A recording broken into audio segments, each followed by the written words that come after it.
दोस्तों, अक्सर जिंदगी हमें ऐसे मोड़ पर लाकर खड़ा कर देती है जहां लगता है कि अब आगे कुछ नहीं बचा, हार मान लेना ही सही रहेगा। लेकिन क्या वाकई में यही सही होता है? क्या हमें हालातों से समझौता कर लेना चाहिए या फिर आखिरी सांस तक कोशिश करते रहना चाहिए?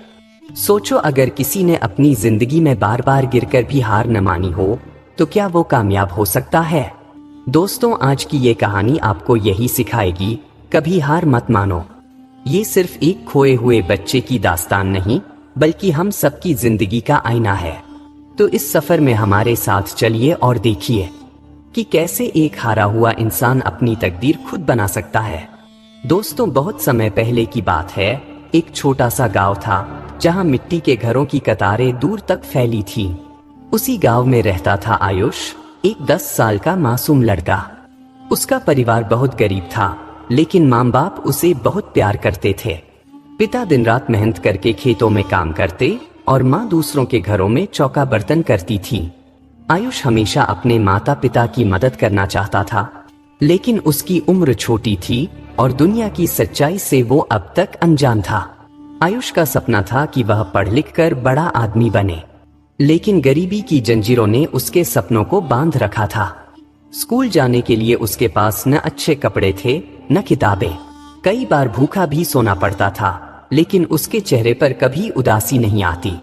एक दिन उसके पिता ने मजबूरी में उसे शहर भेजने का फैसला किया, क्योंकि गांव में रोजगार के अवसर बहुत कम थे। बेटा, बड़े शहर में जाओगे तो कमाई भी अच्छी होगी और तुम कुछ नया सीख भी पाओगे, पिता ने समझाया। मासूम आयुष को समझ नहीं आया कि घर छोड़ना इतना जरूरी क्यों है, लेकिन उसने अपने माता पिता की खुशी के लिए हाँ कर दी। अगली सुबह पिता ने आयुष को एक बस में बिठाया। उनके गांव से दूर एक बड़ा शहर था जहां पिता के एक दूर के रिश्तेदार रहते थे। वहीं आयुष को काम सीखने और रहने के लिए भेजा जा रहा था। माँ की आंखों में आंसू थे, लेकिन उन्होंने उन्हें छिपाने की कोशिश की। बेटा, हमेशा हिम्मत रखना, कुछ भी हो जाए, कभी हार मत मानना, माँ ने उसके सिर पर हाथ फेरते हुए कहा। आयुष बस की खिड़की से बाहर देखता रहा।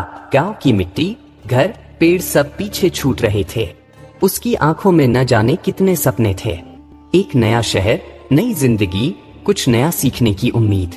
लेकिन उसे यह नहीं पता था कि उसकी जिंदगी अब एक मुश्किल मोड़ लेने वाली थी। बस से उतरते ही उसका मन थोड़ा घबराया। यह जगह गांव से बिल्कुल अलग थी। ऊंची ऊंची इमारतें, सड़क पर दौड़ती गाड़ियां, भीड़ भाड़ और शोर। उसने अपने पिता के बताए पते को निकाला और लोगों से पूछने लगा, लेकिन कोई उसकी मदद करने को तैयार नहीं था। कुछ लोग उसे घूर कर देखते, कुछ आगे बढ़ जाते। धीरे धीरे शाम हो गई, लेकिन आयुष को सही रास्ता नहीं मिला। भूख से पेट में दर्द होने लगा, पैर थक गए थे, आंखों से आंसू गिरने लगे। उसे समझ नहीं आ रहा था कि वह क्या करे। आखिरकार वह एक सुनसान कोने में बैठ गया और रोने लगा। क्या करूं? मैं कहाँ जाऊं? वह खुद से बुदबुदा रहा था। रात होने लगी और सड़कों पर लाइटें जल गईं, पर उसके मन में अंधेरा था। उसने सोचा कि शायद कोई मदद करेगा, लेकिन किसी ने नहीं किया। एक होटल के बाहर कुछ बचा हुआ खाना पड़ा था।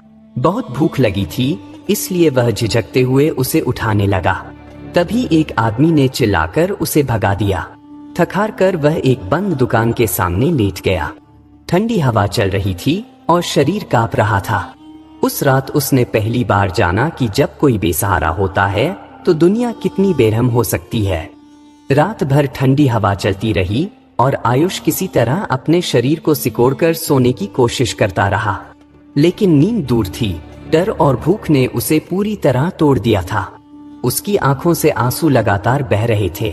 माँ, पिताजी, मैं यहाँ अकेला हूँ, वह धीरे से बुदबुदाया और सिसकने लगा। सुबह की हल्की रोशनी फैली और साथ ही आयुष की उम्मीदों ने भी आंखें खोली। वह उठा और खुद से कहा, अगर रोता रहूंगा तो कुछ नहीं बदलेगा, मुझे कुछ करना होगा। वह अपने कपड़े झाड़कर खड़ा हुआ और सड़क पर चलने लगा। उसे नहीं पता था कि वह कहाँ जा रहा है, लेकिन उसे बस चलते रहना था। अचानक उसकी नजर एक चाय की दुकान पर पड़ी, जहां बहुत भीड़ थी। एक बूढ़ा आदमी चाय बना रहा था और उसके 2 नौकर चाय सर्व कर रहे थे। आयुष ने हिम्मत जुटाकर दुकानदार से कहा, बाबा, क्या मुझे यहाँ काम मिल सकता है? बूढ़े चाय वाले ने ऊपर से नीचे तक उसे देखा। उसके कपड़े मैले थे, चेहरा धूल से भरा था। तू कहाँ से आया है बच्चा? उसने पूछा। आयुष ने अपनी पूरी कहानी नहीं बताई, बस इतना कहा कि वह गांव से आया है और उसे काम की जरूरत है। चाय वाले का दिल थोड़ा पिघला। उसने एक रोटी और चाय दी और कहा, पहले ये खा ले, फिर देखते हैं। आयुष को वहां छोटा मोटा काम मिल गया, टेबल साफ करना, कप धोना और ग्राहकों को पानी देना। यह काम आसान नहीं था, लेकिन कम से कम अब वह भूखा नहीं था। दिन गुजरते गए और आयुष ने बहुत कुछ सीख लिया। वह दुकान के ग्राहकों से बातें करता, कुछ लोग उस पर चिल्लाते, कुछ हंसकर बातें करते। धीरे धीरे वह समझने लगा कि दुनिया में लोगों के अलग अलग स्वभाव होते हैं। एक दिन दुकान पर एक सज्जन व्यक्ति आए जिनका नाम विक्रम सर था। वे एक स्कूल के प्रिंसिपल थे। उन्होंने देखा कि आयुष बहुत मेहनती है और उसमें सीखने की लगन है। बेटा, तुम स्कूल क्यों नहीं जाते? विक्रम सर ने पूछा। आयुष ने सिर झुका लिया, मेरे पास पैसे नहीं हैं सर। यह सुनकर विक्रम सर ने फैसला किया कि वे आयुष को अपने स्कूल में दाखिला दिलाएंगे। विक्रम सर ने चाय वाले बाबा से बात की और उन्हें समझाया कि आयुष पढ़ लिख कर बड़ा आदमी बन सकता है। चाय वाले बाबा भी मान गए और बोले, जा बेटा, अपनी किस्मत खुद लिख। आयुष अब स्कूल जाने लगा और शाम को दुकान पर मदद करता। धीरे धीरे उसने पढ़ाई में अच्छा प्रदर्शन करना शुरू कर दिया। हर असफलता, हर संघर्ष उसे और मजबूत बना रहा था। कुछ सालों बाद वह स्कूल का सबसे होशियार छात्र बन गया।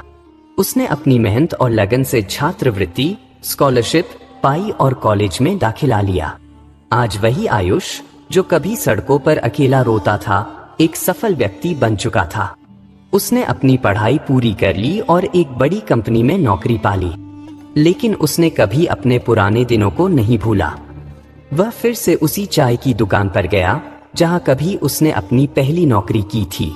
चाय वाले बाबा अब बूढ़े हो चुके थे, लेकिन जब उन्होंने आयुष को सूट बूट में देखा तो उनकी आंखें भर आईं।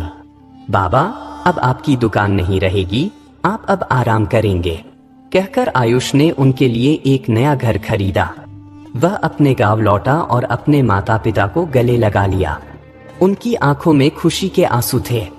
दोस्तों, इस कहानी से हमें यह सीख मिलती है कि जिंदगी में चाहे कितनी भी मुश्किलें आएं, हमें कभी हार नहीं माननी चाहिए। कभी कभी हालात हमें तोड़ने की कोशिश करते हैं, लेकिन असली ताकत वही होती है जो हम भीतर से महसूस करते हैं। आयुष की तरह अगर हम धैर्य और मेहनत से आगे बढ़ते रहें तो हमारी तकदीर बदल सकती है।